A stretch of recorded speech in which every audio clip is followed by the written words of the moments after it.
Ranji, coba sebutkan fungsi dari darah.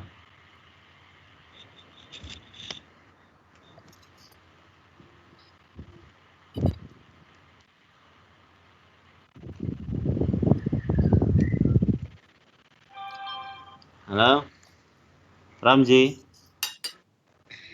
Ustaz, Coba kamu sebutkan fungsi dari darah itu sendiri.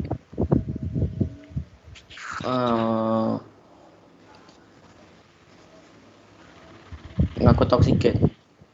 Mengangkut oksigen. Kemudian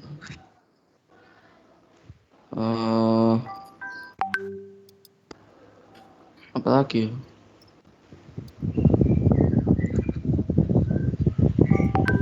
mengangkut oksigen.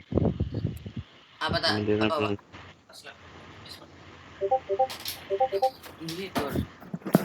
Buat waktu gitu.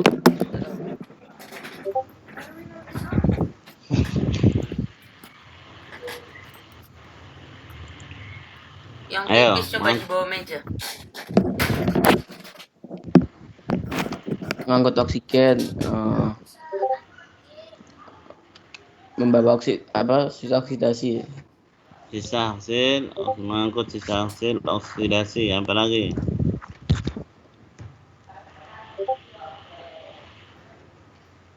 Menyembuhkan luka. Menyembuhkan luka, betul. Membawa makanan. Angkat karbon dioksida. Mengangkut atau membawa karbon dioksida. Buang sisa ginjal. Membuang sisa-sisa zat hasil oksidasi atau metabolisme. Sudah? Assalamualaikum. Waalaikumsalam. Pakai headset Pak? Oh ya wis. Yang headsetnya kalau mic-nya terlalu dekat dengan mulutnya, usahakan.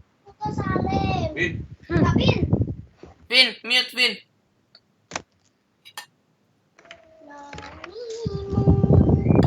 Ngerti, Pak.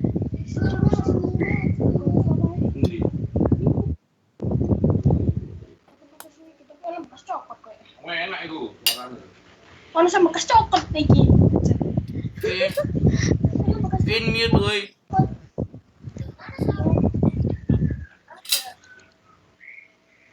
Siapa yang suaranya ini? Kalau anak-anak sekalian, kalau ngomong usahakan mic-nya dimatikan dulu baru ngomong, biar nggak mengganggu temannya ya. Sudah. Oke. Mas siapa ini? Mas Muhammad Zulfahmi Haidar. Coba Mas Muhammad Zulfahmi Haidar, Iya, Tat. kamu sebutkan ciri-ciri dari pembuluh darah arteri.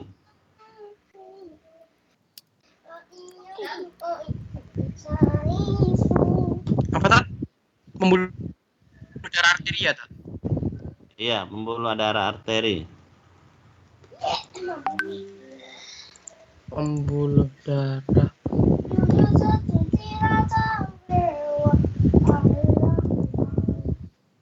Pengertiannya, ciri-ciri. Bukan Memiliki pengertian, tekstur yang lebih ciri-cirinya. tebal. Iya, Tat. Memiliki teksturnya itu lebih tebal, pembuluh darah berdinding tebal. Tekstur apa dinding ya? Hanya memiliki kamu paham ya? satu katup dinding. Hanya memiliki satu katup, habis itu jelas gitu tadi, kayak diraba itu jelas. Apa sih namanya? Dirasakannya itu kerasa gitu loh, Tat. Apanya yang kerasa? Kalau disengkuh ya. Pembuluh darah. Nah, itu. Kamu dapatnya dari mana itu? Google. Materinya yang kamu bacakan tadi dapatnya dari mana, Mas Zulfahmi? Dari Google. Tat. Kemarin saya share materi kamu nggak baca. Baca tapi lupa. Nah, itu namanya nggak baca. Ciri-ciri arteri siapa? Mas Farel. Ya, Sebutkan ciri-ciri arteri.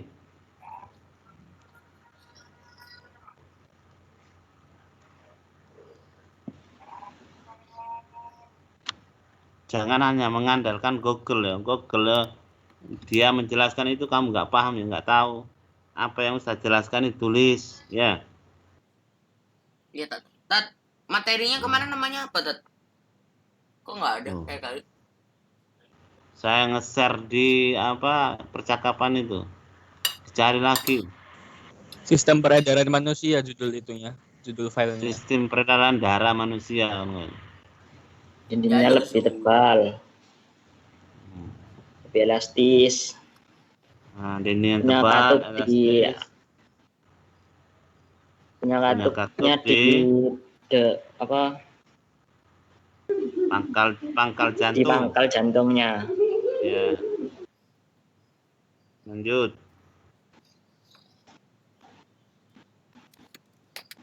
Letak di bagian dalam tubuh. Letaknya di bagian dalam tubuh.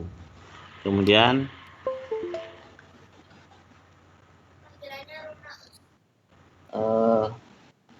masih ada lagi, ayo.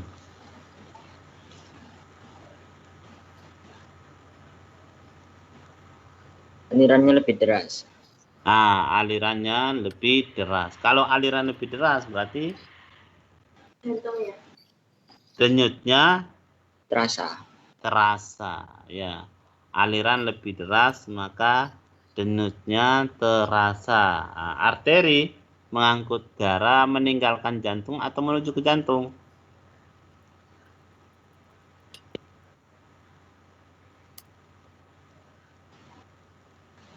Gimana? Arteri itu mengangkut darah menuju ke jantung atau meninggalkan jantung. Meninggalkan. Keluar ke Meninggalkan. jantung. Iya, meninggalkan jantung atau keluar dari jantung.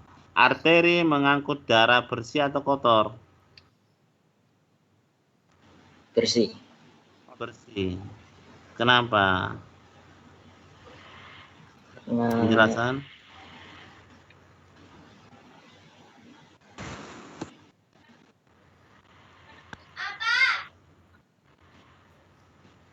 Arteri mengangkut darah bersih, ya benar. Kecuali arteri pulmonalis. Ya, arteri yang. Zaidan, sebutkan ciri-ciri dari vena. Oke, Kat. Oke. Ciri-ciri vena. Ya, vena. Vena. Ciri-ciri mengalirkan darah menuju jantung. Letaknya di Ya. permukaan tubuh, dinding lebih tipis, Ya. lebar dan tidak elastis. Terdapat banyak katup. Aliran lebih pelan ya, Tat. Kan kebalikannya Ya, arteri. arteri. Betul, Tat? Ya, betul. Yang Aliran di PPTX, darahnya. yang di PPT saya tambahin dari Google juga, Tat. Kemudian terdapat banyak katup. Aliran darah kotor kecuali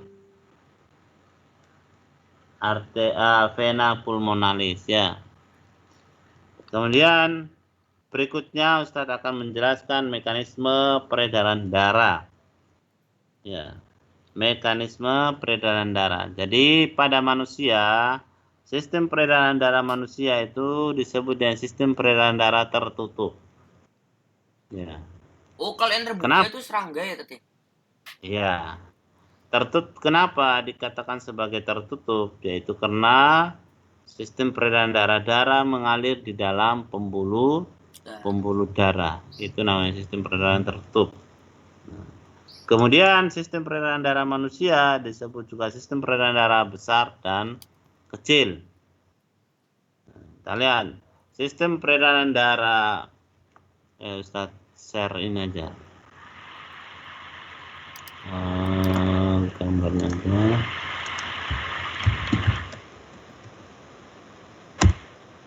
Sistem peredaran darah kecil itu mulai dari jantung, darah keluar dari jantung, kemudian menuju ke paru-paru. Ya, dari darah dari arteri masuk ke jantung, masuk melewati serambi, kemudian ke bilik, bilik memompa keluar menuju ke paru-paru. Iya, Tat. Ya, itu aliran sistem peredaran darah kecil. Kemudian dari paru-paru ini akan menuju ke jantung melalui vena pulmonalis. Ya. Tat. Jadi saya sebentar Ustaz.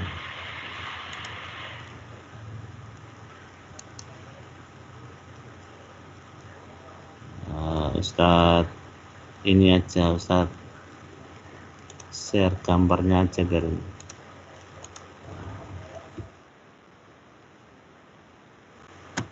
ya. Jadi darah dari jantung, darah dari paru-paru menuju ke jantung melewati vena pulmonalis. Nah, vena pulmonalis yang dari paru-paru ke jantung ini darah bersih ya. Ingat. Darah bersih. Jadi, dari paru-paru itu mengangkut darah bersih, yaitu darah yang kaya akan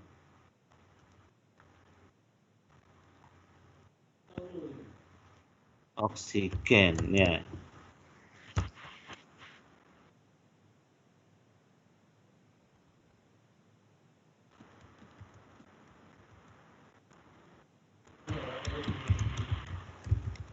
Ya, jadi kaya akan oksigen.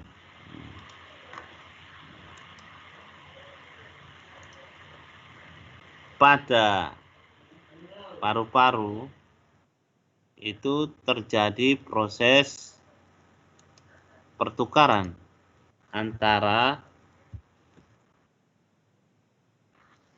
ya karbon dioksida dan oksigen. Jadi perhatian Ustadz, ini gambarnya agak besar dulu. Nah,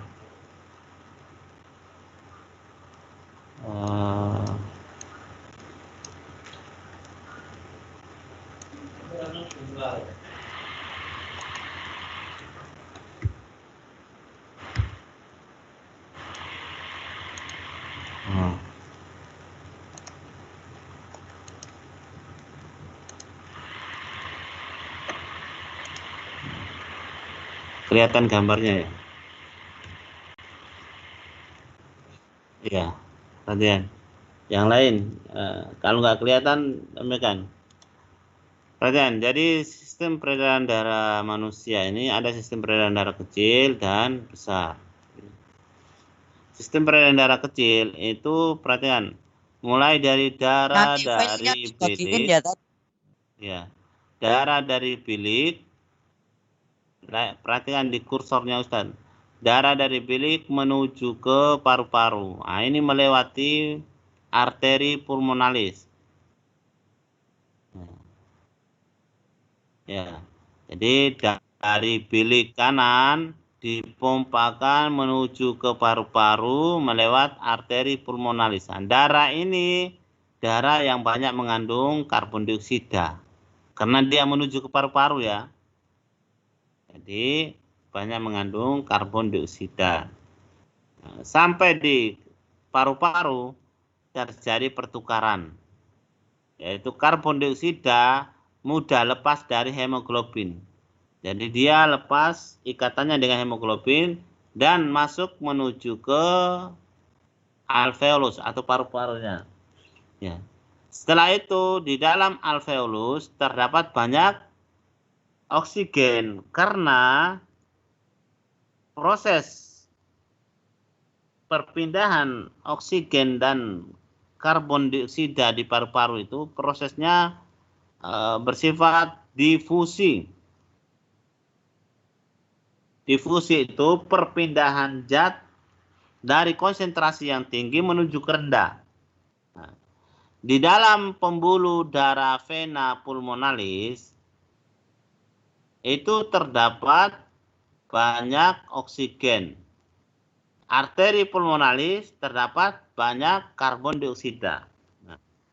Karbon dioksida akan berdifusi dari arteri pulmonalis menuju ke alveolus, sedangkan oksigen dari alveolus berdifusi menuju ke vena pulmonalis. Melalui apa? Melalui kapiler darah.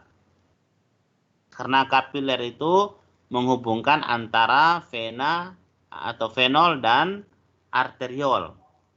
Vena kecil dan arteri kecil. Ya.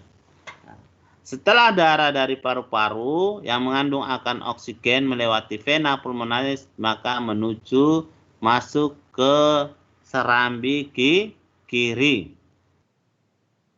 Dari serambi kiri, darah diteruskan ke bilik kiri. Tentunya melewati kaktup. Ayo, kaktup yang terdapat di serambi kiri dan bilik kiri itu namanya kaktup biscuspitalis. Ya. Biscuspitalis itu kaktup. Kemudian dari bilik kiri, darah yang kaya akan oksigen akan dipompa atau dialirkan menuju ke seluruh tubuh.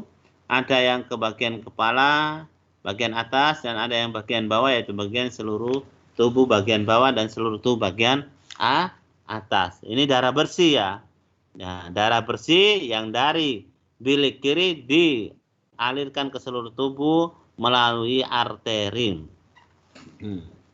Arteri, jadi arteri itu selalu meninggalkan jantung. Aliran darah selalu meninggalkan jantung.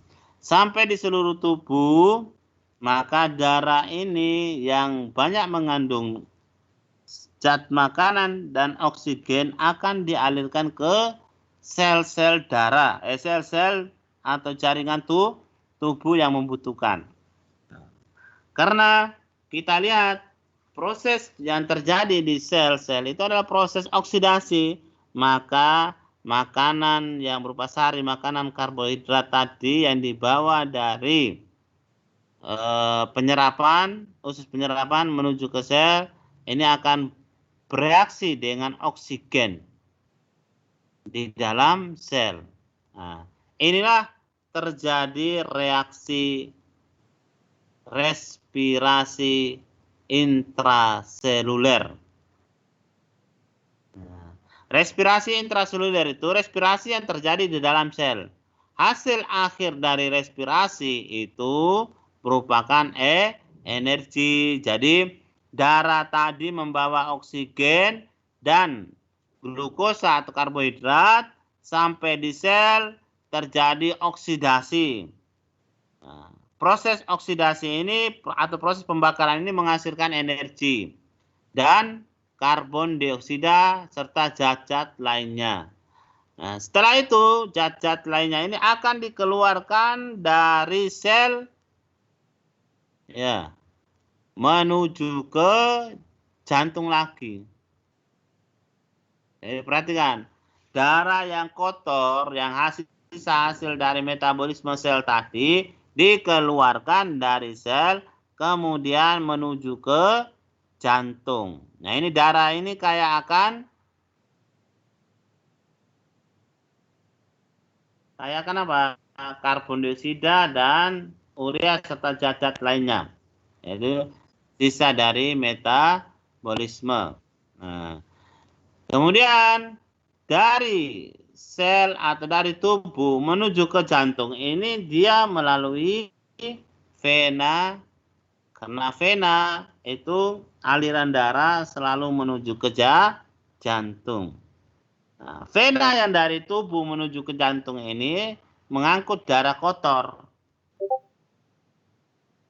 Ya, dari vena yang dari tubuh menuju ke jantung ini mengangkut darah kotor. Nah, setelah sampai di jantung masuk melewati serambi kanan dan diteruskan ke bilik kanan, ini adalah dibatasi antara serambi kanan dan bilik kanan ini dibatasi kaktup tricuspitalis. Ya, ada kaktup. Jadi kaktub ini buka tutup. Jadi ketika jantung bilik kanan ini dia mengempes, maka serambi kanan ini akan mengembung. Ketika bilik kanan ini serambi kanan kempes, maka bilik kanan ini mengembung. Artinya apa? Ketika serambi kanan menjenut memompa, maka darah akan masuk ke bilik kanan. Gantian, kayak kalian pernah lihat anak-anak kalau main balon itu ada 2 balon, kemudian kalau dipencet di bawahnya, di atasnya akan mengembung dan bunyi kiuk. Nah, seperti itu. Jantung kerja seperti itu. Jadi ketika mirip-mirip. Ketika bilik serambi kanan ini mengembung, maka bilik kanan ini mengempis. Ya. Dan sebaliknya, ketika serambi kanan ini mengempis, maka darah akan masuk ke dalam bilik kanan. Kalau darah masuk di bilik kanan, maka bilik kanan akan mengembung. Sama halnya dengan serambi kiri dan bilik di kiri. Nah. Jadi ketika serambi kanan mengempis, maka darah melewati kaktub. Kaktub trikuspidalis akan membuka. Dan darah masuk ke dalam bilik kanan. Kemudian dia mengalirkan ke seluruh tubuh pada organ ekskresi. Kalau menuju ke paru-paru berarti yang kaya akan karbon dioksida. Kalau menuju ke ginjal berarti namanya urin. Keringat berarti keluar dalam bentuk urea dan lain sebagainya. Garam, air, ya. Ya, itu adalah sistem peredaran darah, yaitu peredaran darah kecil dan darah besar. Jadi perhatikan, peredaran darah kecil itu mulai dari bilik kanan, paru-paru, dan apa? Serambi kiri. Atau dipendekkan lagi, jantung, paru-paru, jantung. Itu sistem peredaran darah kecil. Kalau sistem peredaran darah besar, berarti bilik kiri menuju ke seluruh tubuh dan kembali lagi ke serambi kanan. Atau disebut jantung, seluruh tubuh, dan jantung. Itu. Sampai di sini paham?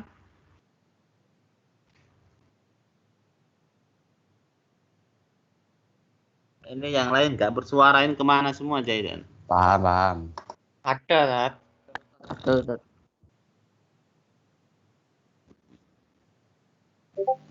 Iya, Tat.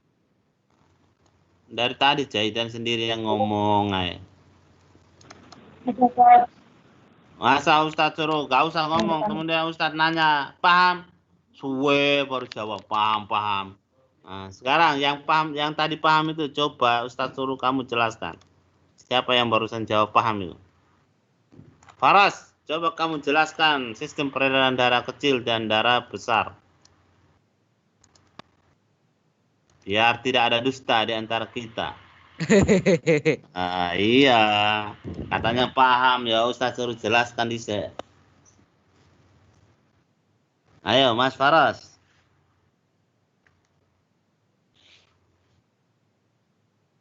Sistem peredaran darah kecil dulu, baru sistem peredaran darah besar. Ya betul.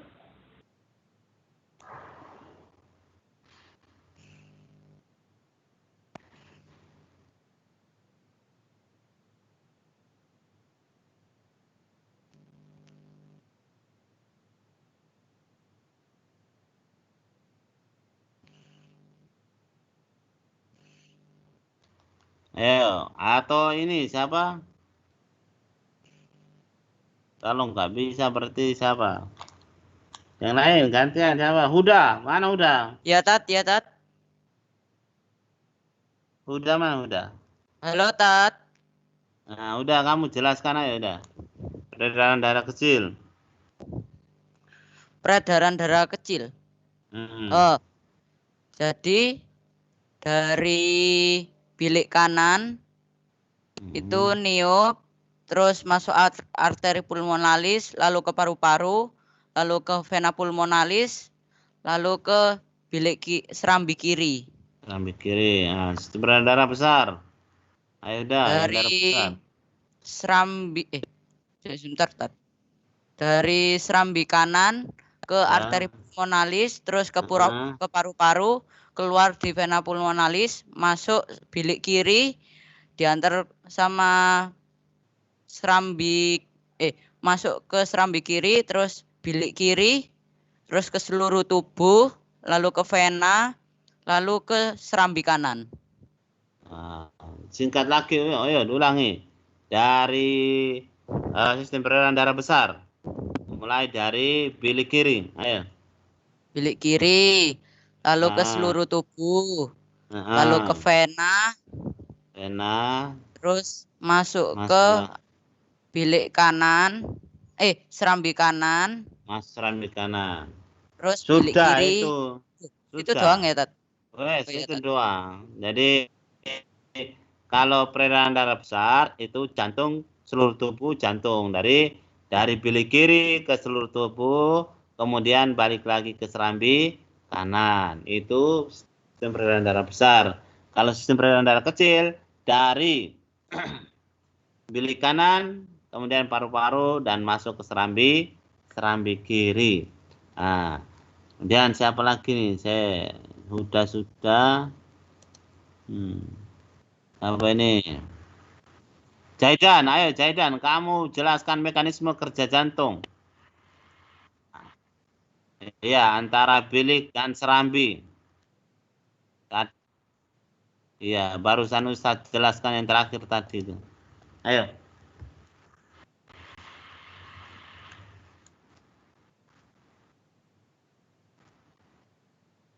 Enggak, jantung sendiri, mekanisme kerja jantung sendiri.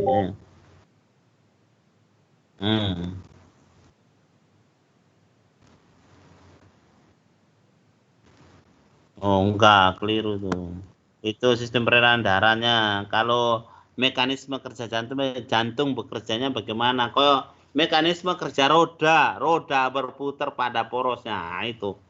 Jantung, bagaimana jantung? Tadi yang terakhir, Ustaz jelaskan yang terakhir. Apabila serambi, ayo.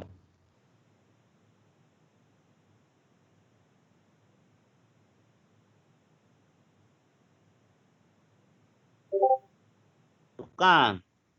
Salah. Itu sistem peredaran darah kecil. Perhatikan, dengarkan baik-baik. Semuanya dengarkan. Jadi mekanisme kerja jantung, perhatikan. Ketika serambi kanan mengempis, maka bilik kanan mengembang. Darah dari serambi kanan masuk ke bilik kanan. Ingat. Serambi kanan ini mengempis, berarti semua darah dari serambi kanan akan menuju ke bilik kanan. Maka bilik kanan ini akan mengembang karena terisi oleh darah. Ya, saya ulangi lagi. Darah dari seluruh tubuh melewati vena masuk ke serambi kanan. Darah ditampung di serambi kanan ini mengempis, maka darah akan menuju ke bilik kanan. Maka karena darah di bilik kanan itu banyak, maka bilik kanan mengembang. Ya.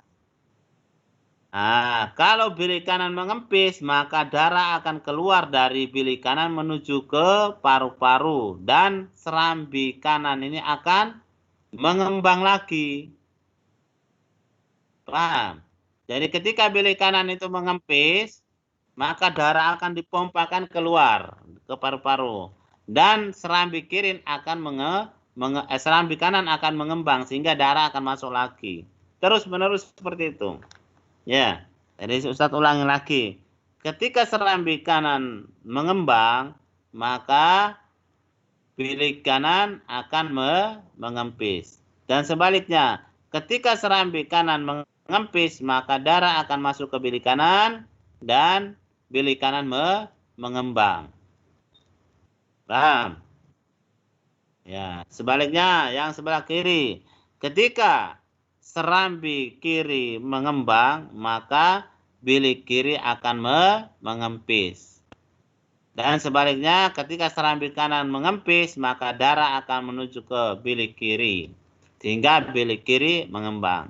Nah, ketika bilik kiri mengempis, darah akan dipencarkan keluar ke seluruh tubuh.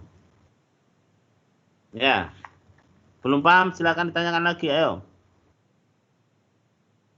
Kalau nggak paham, ditanyakan lagi, biar benar-benar paham ini. Kerjanya serambi kiri. Serambi kiri menerima darah dari mana? Dari paru-paru. Perhatikan. Darah dari paru-paru masuk ke dalam serambi kiri. Ya. Kemudian dari serambi kiri diteruskan ke bilik kiri. Antara serambi kiri dan bilik kiri terdapat katup bicuspidalis. Nah, ada katup atau sekat. Katup itu bahasa kita namanya sekat. Ya. Pernah lihat pohon bambu? Pohon bambu itu kalau dibelah itu kan bersekat-sekat ya. Pohon bambu itu kan berbuku-buku. Di antara bukunya itu kan namanya sekat toh. Betul nggak? Sekat itu bahasa daerahnya apa? Bahasa daerah. Bahasa Jawa itu apa? Sekat. Lawang. Hah? Pembatas. Sekat ya. Sekat. Ya, yang penting sekat lah. Sekat atau pembatas.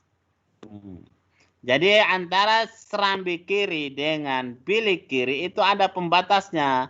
Pembatasnya ini namanya katup bicuspidalis. Nah, dia ini buka tutup.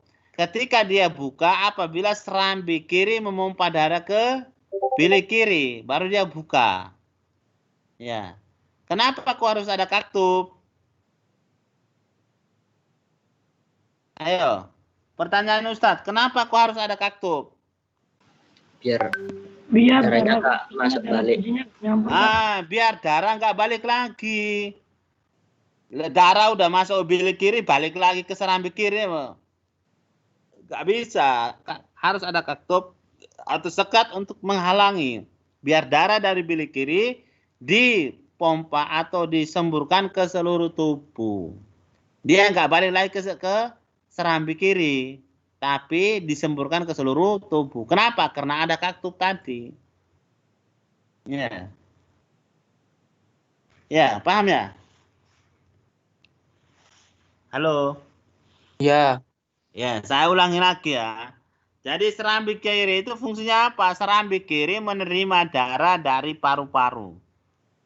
Nah, darah dari paru-paru ini mengandung banyak oksigen. Kemudian diteruskan ke bilik kiri. Nah, diteruskan ke bilik kiri ini melewati pintu atau sekat atau katup. Namanya katup bicuspidalis. Kenapa harus ada katup? Biar darah tidak kembali lagi ke serambi kiri. Ketika bilik kiri ini mengempis, maka darah ini akan sembur keluar dari bilik kiri ke seluruh tubuh melewati melewati arteri. Darah nggak kembali lagi ke serambi kiri. Walaupun denyutnya yang bilik kiri itu sangat kencang, tapi dia nggak kembali lagi. Kenapa? Karena ada katup, ada pintunya, sudah tertutup. Seperti itu, dalam tempo yang agak cepat ya. Apalagi kalau orang lari, namanya orang lari kan membutuhkan oksigen, energi yang banyak. Maka jantung lebih cepat bekerja. Jadi darah itu alirannya nggak berhenti tuh. Karena jantung sendiri tersusun atas otot jantung, yaitu kerjanya tidak sadar terus menerus. Dan sebaliknya di serambi kanan. Darah dari serambi kanan masuk ke bilik kanan, nggak bisa kembali lagi. Kenapa? Karena ada katup tricuspidalis. Ya. Halo. Ini harus Ya, Tat. harus benar-benar paham iki. Kalau nggak paham kok alah tambah bingungin semua nanti. Ya. Jadi darah dari serambi kanan masuk ke dalam bilik kanan itu melewati katup namanya katup tricuspidalis. Kenapa harus ada katup? Biar darah kotor tadi itu nggak balik lagi. Ya. Di satu sisi juga vena juga banyak kaktupnya. Ya. Vena yang terdapat di pembuluh balik yang dari tubuh ke jantung ini banyak kaktupnya. Sama dengan vena pulmonalis juga sama banyak kaktupnya. Kenapa? Biar aliran darahnya agaklah lambat. Ya. Kalau arteri enggak langsung seru keluar kayak air mancur. Makanya kalau pembuluh nadi orang kalau bocor, hati-hati itu darah keluar kayak air kencing itu. Nah, perhatikan pegang di bagian tangan itu. Pergelangan tangan itu cek yang berdenyut-denyut itu adalah pembuluh nadi atau disebut dengan arteri. Kenapa kok denyut? Karena aliran darah sangat kencang. Itu kalau dilukain keluar kayak air mancur, sembur. Dalam tempo berapa menit kita bisa koit itu kalau nggak ditahan itu. Ya. Nah, karena denyutnya sangat kencang maka dindingnya juga harus tebal, elastis tebal. Dia harus elastis tebal. Apalagi anak kecil ya, anak kecil itu ya peredaran darah sangat cepat sekali karena proses pertumbuhannya. Kalau sudah umur tua, udah tua banget itu udah jantungnya semakin melemah, semakin lambat. Pembuluh darahnya sudah nggak elastis lagi. Gampang daratnya. Iya. Kenapa kok orang tua kok ini cepat darah tinggi? Karena pembuluh darahnya itu nggak elastis lagi. Darah ngalirnya kayak ini. Kalau elastis kan dia bisa ini besar kecil sehingga menyebabkan mengurangi darah tinggi. Kalau orang tua tidak elastis itu bisa mempengaruhi darah tinggi. Ya. Dari sistem kerja jantung seperti itu. Jantung apakah istirahat? Tidak. Jantung kalau istirahat, kalau kita udah mati baru istirahat. Istirahat panjang. Ya. Jadi dia nggak istirahat. Kerjanya perlahan tapi terus menerus. Bisa dipercepat? Bisa. Kapan dipercepat? Nah, ketika ada hormon adrenalin. Hormon adrenalin atau ketika aktivitas kita tinggi. Misalkan gini, kamu pagi duduk, coba dicek jantung, detak jantungnya berapa, denyut nadinya berapa kali. Kemudian disuruh lari, coba cek denyut nadinya. Pasti berbeda. Kenapa kok berbeda?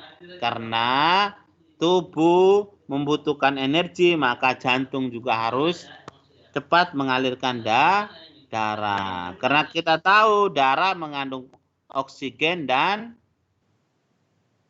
sari-sari makanan yang untuk dibakar menjadi energi. Sampai di sini ada pertanyaan?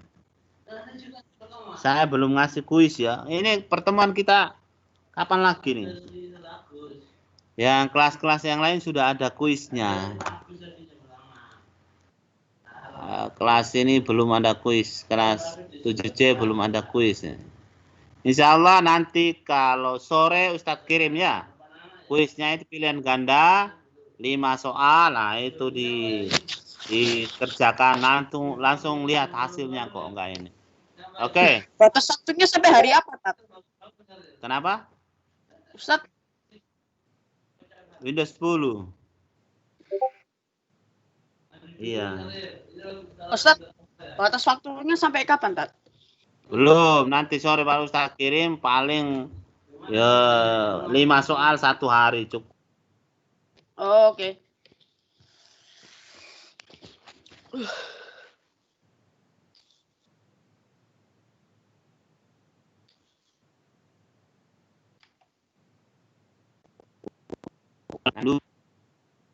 Sinyalir itu. Nah, jadi itu adalah jantung, mekanisme kerja jantung, kemudian mekanisme peredaran darah sudah. Kita masuk pada darah, komponen darah sendiri. Ya, bisa dilihat di apa materi yang kemarin Ustaz share itu atau benar Ustaz share lagi aja biar lebih ini. Sistem peredaran darah.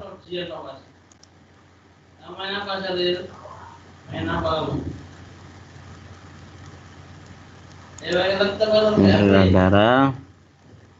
Bentar. Sistem kelas 8.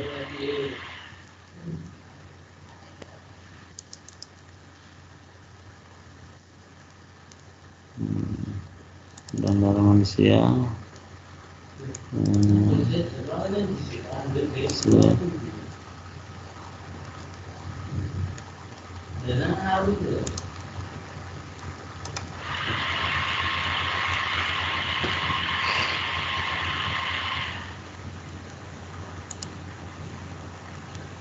Semuanya hadir ya? Hadir. Nah, Alhamdulillah hadir. Kelas 8C memang hadir semua, semangat luar biasa.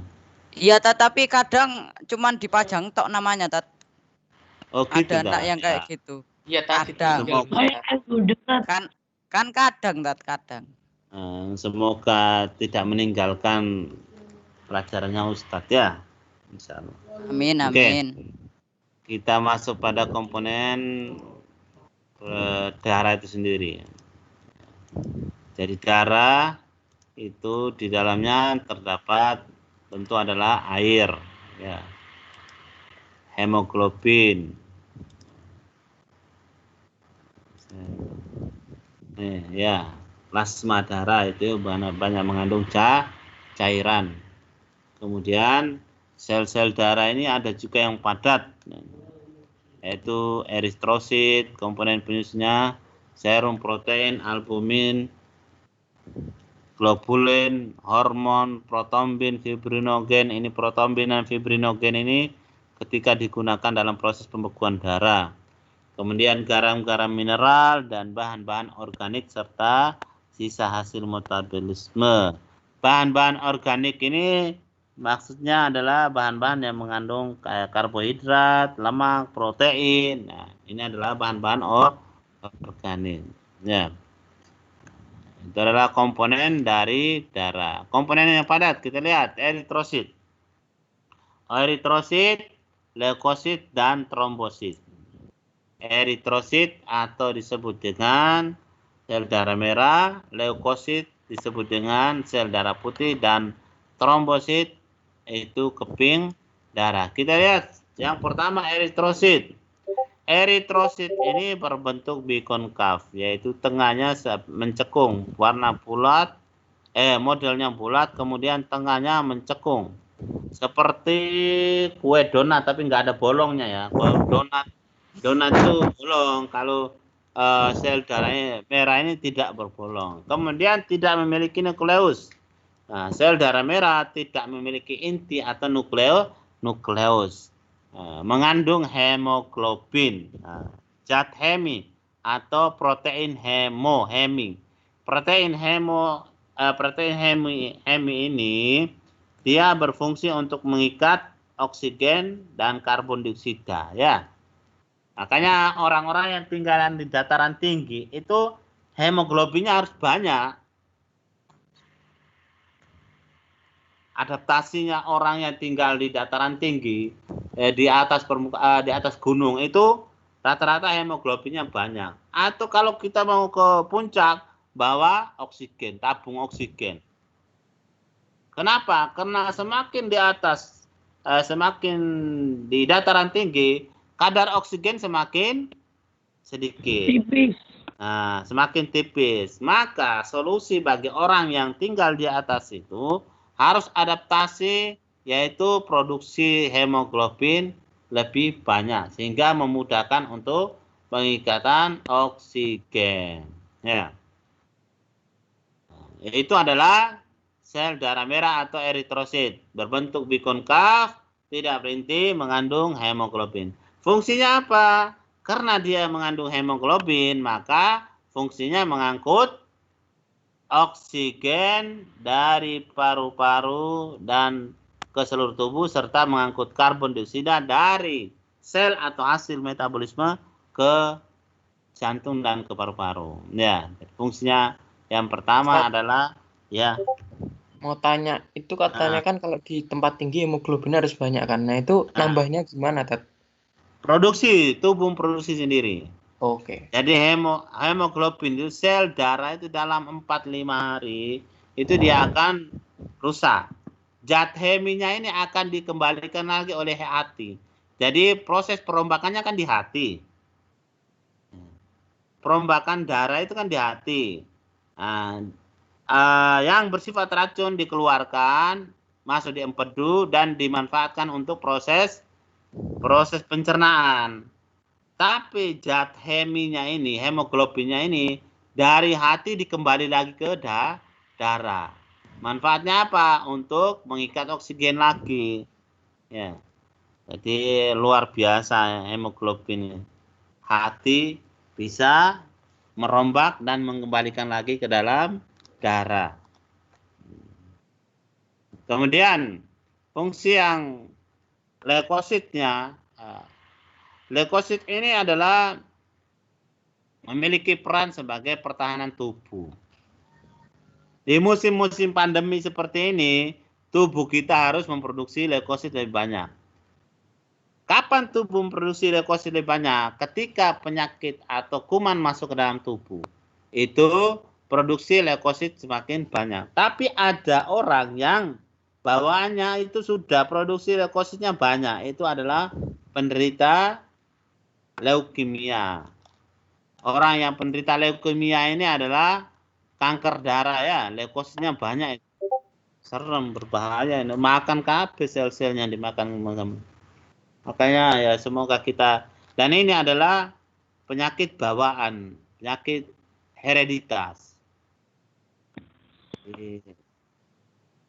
Ya ada tingkatan-tingkatannya. Jadi kalau yang tingkatnya yang paling tinggi ya nggak bisa disembuhin. Biasanya orang yang penderita seperti ini ya kanker darah biasanya sulit untuk kembali normal. Ya, karena dia bersifat pewaris. Ya. Kenapa Andika? Ada apa enggak tadi hubungannya leukosit sama nanah tadi? Leukosit sama Nanah. Ada hubungan nggak antara leukosit sama nanah? Perhatikan, ketika tubuh luka, itu tubuh akan terserang oleh banyak bakteri. Pada saat itu, tubuh memproduksi leukosit untuk memakan bakteri. Bakteri yang dimakan, dicerna itu dikeluarkan dalam bentuk bakteri atau kuman yang dicerna itu dikeluarkan dalam bentuk nanah. Bahkan sel sendiri, sel dalam tubuh kita sendiri pun akan dimakan oleh sel darah putih.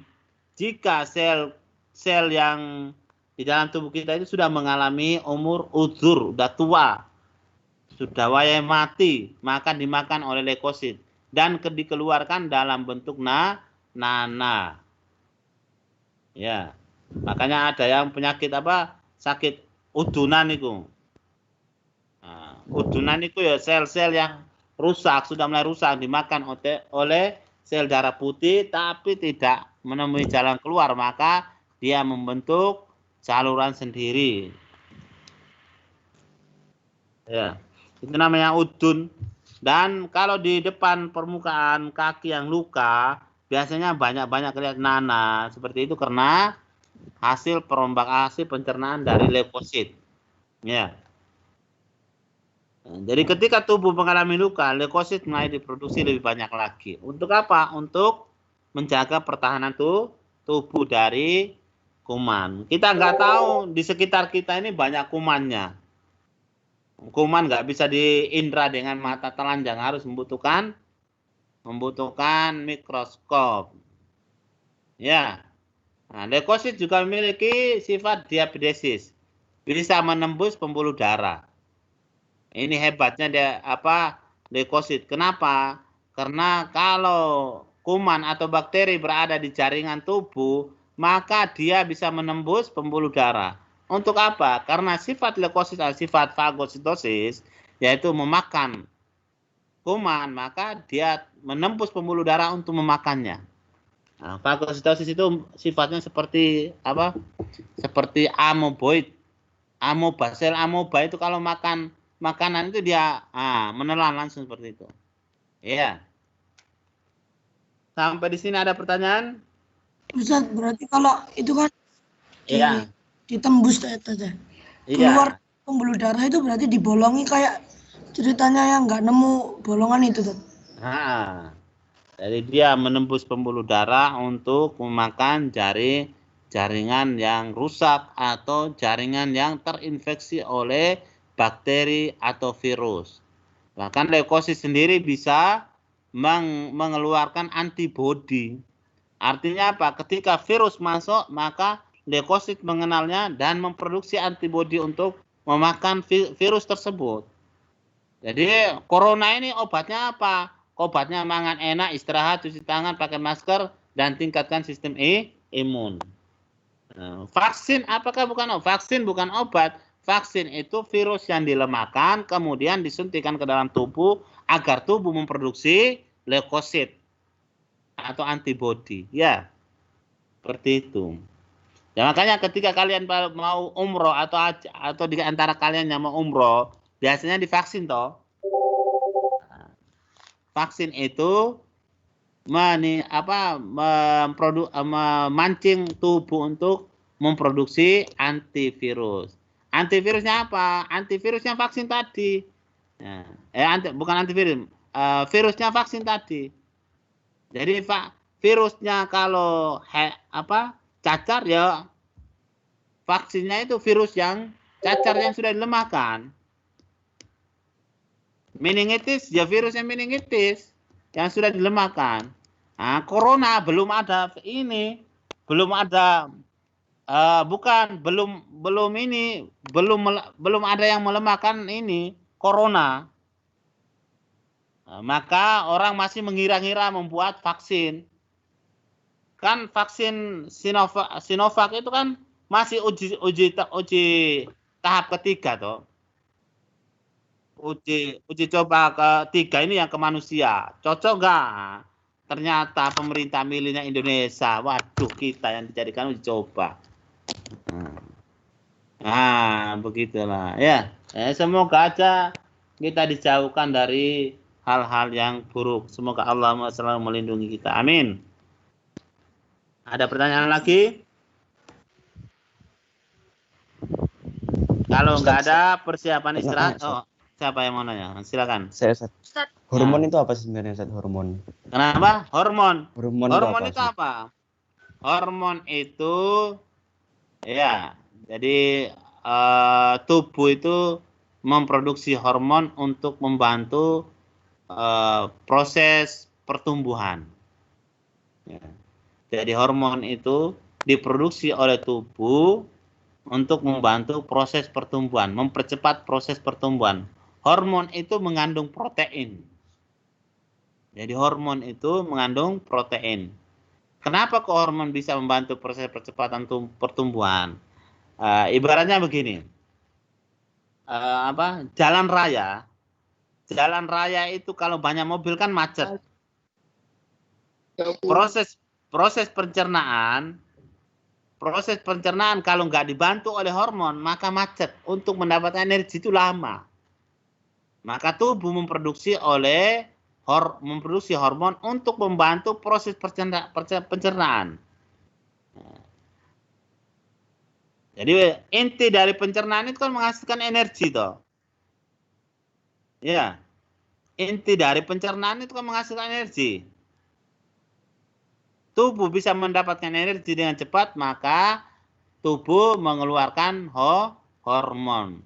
Ya, hormon dalam tubuh itu terpusat di bagian otak yang namanya hormon hipofisis. Itu yang mengendalikan semua. Banyak hormon di dalam tubuh. Ada hormon adrenalin yang memacu kecepatan pertumbuhan. Ya. Kemudian hormon adrenalin, hormon hipofisis, master gland. Nah. Bahkan hormon juga ada yang dibuat dari zat kimia. Jadi hormon itu bersifat zat kimia yang diproduksi dalam tubuh. Tapi ada juga yang diproduksi dari luar, disuntikan ke dalam tubuh. Contohnya pada pemain bola itu kalau ingin energinya tetap fit, disuntikan hormon. Ya. Oke. Ya, jadi hormon mirip-mirip dengan enzim. Ada pertanyaan lagi? Kalau nggak ada pertanyaan lagi, persiapan istirahat, Ustadz akhiri dengan bacaan doa kafaratul majlis. Subhanakallahumma bihamdika asyhadu an la ilaha illa anta astaghfiruka wa atubu ilaik. Dan jajan bori korto. Oke. Assalamualaikum.